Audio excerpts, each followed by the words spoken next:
반갑습니다. 깔삼이의 독서여행에 오신 여러분 환영합니다. 제가 오늘 여러분과 함께 나누고 싶은 책은 산복 빨래방이라고 하는 책입니다. 책 표지에 세탁비는 이야기로 받습니다 라고 되어 있고요. 글쓴이는 김준용, 이상배라고 하는 분입니다. 책 날개에 부산 시민들의 투표로 뽑힌 2024 원북원 부산 올해의 책 선정작 이렇게 되어 있고요. 부산 청년 기자들이 담아낸 가장 부산스러운 이야기라고 되어 있습니다. 뒤에 표지에 무료로 빨래를 해드립니다. 단 세탁비 대신 여러분의 이야기를 들려주세요. 이래 놓고요. 이 이제 김준용과 이상배라고 하는 부산일보 기자 두 분이 삼복도로에 빨래방을 하나 만들어 가지고요. 그리고 거기에서 할머니들의 이야기를 취재합니다. 삼복도로에 사시는 분들이 경제적으로 넉넉하신 분들은 거의 없겠죠, 그죠? 그래서 다들 이러저러한 사연들로 삼복도로에 사시게 되었고요. 그래서 이분이 어디에 있는 삼복도로에 빨래방을 차리게 되었냐면 동구 범일동 안창마을 가기 전에 호천마을이라고 하는 곳이 있더라고요. 그래서 그 호천마을에 자그마한 빨래방을 이제 만들게 되었어요. 그리고 거기에서 할머니들의 살아온 삶의 이야기를 쭉 듣고 이제 그 이야기를 엮은 책입니다. 그래서 부산 하면은 여러분이 이제 지금 뭐 굉장히 많이 알려져 있는 뭐 해운대 광안리도 있고, 그 다음에 뭐 부산 하면은 뭐 떠오르는 뭐 금정산도 있고 뭐 여러 가지 있지만, 부산 하면 대표적으로 옛날에는 떠올랐던 게 판잣집이었습니다. 그죠? 그래서 6.25 때 이제 쭉 내려와서 뭐 살게 되신 갑작스럽게 그러면서 형성된 있는 판잣촌들이 이제 있는 곳이 삼복도로인데요. 부산의 대표적인 이제 그런 삼복도로에 이제 거주를 하고 있는 마을들이 보면은 많이 알려져 있는 감천 문화마을이 있고요. 그 다음에 또 문현동에 가면은 문현동 뭐 비성마을이라는 데가 있고요. 그 다음에 또 영도에 가면 흰여울 마을이 있죠, 그죠? 그래서 뭐 또 서구에 이제 삼복도로도 이렇게 쭉 있고 있는데, 이 삼복도로에서 서민들의 이야기를 한번 엮어보고 싶으셨네요, 이분들이. 그래서 그분들의 이야기를 가장 잘 들을 수 있는 장소를 어떤 곳으로 만들면 좋을까 뭐 이러다가 대중목욕탕도 생각해보고 이러다가 목욕탕에서 취재하기는 굉장히 어렵잖아요, 그죠? 그래서 이제 빨래방을 한번 만들어 보자라는 이야기를 해서 부산일보 그 회사로부터 이제 지원을 받아가지고 뭐 큰 돈이 들지는 않았더라고요. 처음에 2,100만 원 정도 들어서 이제 뭐 세탁기도 넣고 뭐 이렇게 해서 이제 이 빨래방을 하면서 우리네 어머니들의 삶을 쉽게 말하면 밀착 취재라고 할 수는 없고요. 밀착해서 삶의 이야기를 얻어낸 겁니다. 그래서 이제 그들의 삶, 서민들의 삶을 이분이 녹여내고 싶었는데요. 이분이 또 자기가 또 삼복도로에서 어린 시절을 성장한 경험을 가지고 계셔서 아마 거기에 대한 향수와 그리고 자기 부모님의 이야기도 녹여내시고 싶지 않았을까 하는 생각을 저는 책을 읽으면서 했는데요. 저도 어린 시절에 삼복도로에서 살았거든요. 그래서 아마 제가 이 책을 봤을 때 이거 재밌겠는데 하고 이제 책을 잡을 수 있었던 이유 중에 하나였지 않는가 싶습니다. 자, 책 중간에 이제 뭐라고 얘기해놨냐면 어떤 할머니가 이렇게 얘기해요. 금이나 쌀이 아무리 귀해도 돈이 있으면 다 살 수 있거든. 근데 물은 돈으로 살 수 없는 거야. 집에 있는 큰 고무다라이에 물을 가득 채워 놓으면 어찌나 마음이 좋든지. 그때 물고생을 너무 많이 해서 나는 지금도 물 함부로 안 쓴대. 저도 어린 시절에 물을 이어서 날랐던 경험이 있고요. 그리고 중간에 또 뭐 이렇게 물 받기 위해서 수도에 나라비를 쓴 경험도 있거든요. 그래서 나라비 일본 말이죠. 줄을 쓴 경험이 있습니다.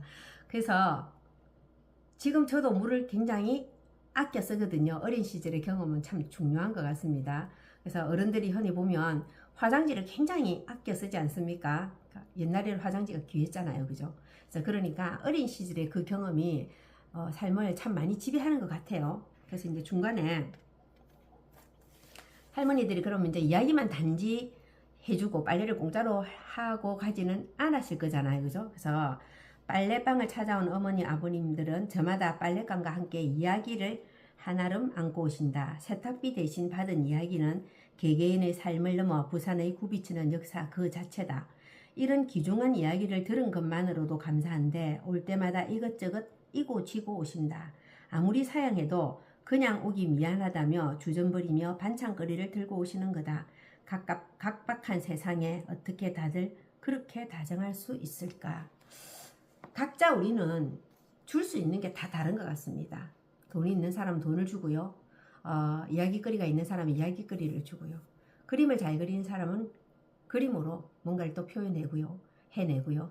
그래서 우리가 만약에 줄 수 있는 게 다 똑같다면 세상이 발전이 없겠죠. 그죠? 줄 수 있는 게 다 다르기 때문에. 그래서 그 이야기를 이 기자들은 또 이 책으로 내모로 인해 가지고 다른 사람으로 하여금 공감하고 따뜻한 치유와 위로를 받을 수 있게 또 만들었지 않습니까? 그래서 참 읽으면서 따뜻했는데요. 저는 내일이 어버이날인데 이 책의 한 챕터에서 굉장히 마음이 아픈 한 구절을 읽었습니다. 이제 이분이 책에 실명이 나오니까 저도 한번 실명을 말씀드려 볼게요. 장순엽이라고 하는 할머니인데요. 이게 이제 안창마을이라는 곳에 옛날에 밑에 사마고무가 있었거든요. 그래서 이제 사마고무에서 신발 만드는 일을 하셨답니다. 그랬는데 이제 80년대 말을 지나면서 신발 공장들이 전부 다 그 대거 베트남으로 이전을 하고 이렇게 하면서 일자리를 잃으신 거죠. 그래서 중앙동에 있는 식당에서 일을 하시게 되셨는데요. 아침 일찍 나가서 저녁 늦게 들어오시다 보니까 아이들에게 따뜻하게 사랑을 이렇게 말로 또 내지는 가슴으로 품어주는 사랑을 참 주지는 못하셨던 것 같아요. 근데 그 아들이 엄마가 우리를 키웠나? 우리는 우리끼리 컸지. 이렇게 말을 했다네요. 가슴에 대못이 박히더라.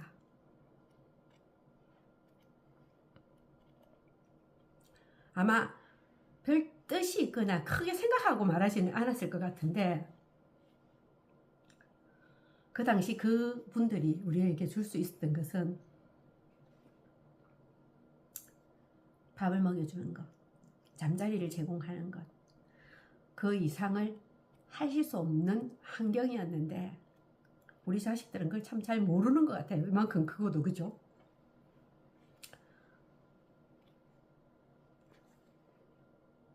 내일이 어버이날인데 부모님이 계시는 분은 정말 부모님에게 따뜻한 이야기를 한번 하면 참 좋을 것 같다는 생각을 했고요. 이분들의 쭉 여러 이야기들이 진행되면서 맨 마지막에 에필로그에서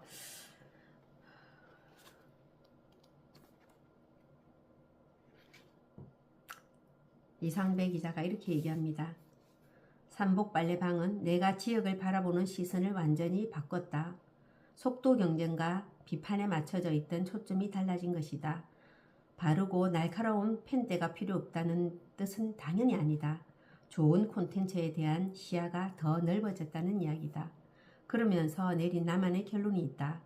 지역 언론이 가장 빛날 때는 지역에 한없이 다가가는 순간이라는 점이다. 빨래방이라는 특이한 시설, 아름다운 영상미도 독자의 눈길을 끌게 했다고 생각한다. 하지만 지역 주민의 이야기를 깊게 떠올려 영상과 기사로 담아냈다는 점, 지역 언론이 가장 잘하면 언론만이 할 수 있는 일을 해냈기에 뜨거운 갈채를 받았다고 생각한다. 우리는 각자 할 수 있는 게 참 다른 것 같습니다. 그래서 그 할 수 있는 것을 그냥 꾸준히 묵묵히 이 책의 중간에 나오는 누가 알아주든 알아주지 않든 하는 것, 그게 우리가 해야 될 역할이지 않을까 생각하게 되었습니다. 기회 되신다면 산복 빨래방 이 책 한번 읽어보시면서 눈물 한번 훔쳐보시는 시간 가져보시기 바랍니다. 감사합니다. 아시죠 여러분? 깔삼이의 독서여행 구독, 좋아요, 댓글, 알람 설정은 저를 힘나게 합니다.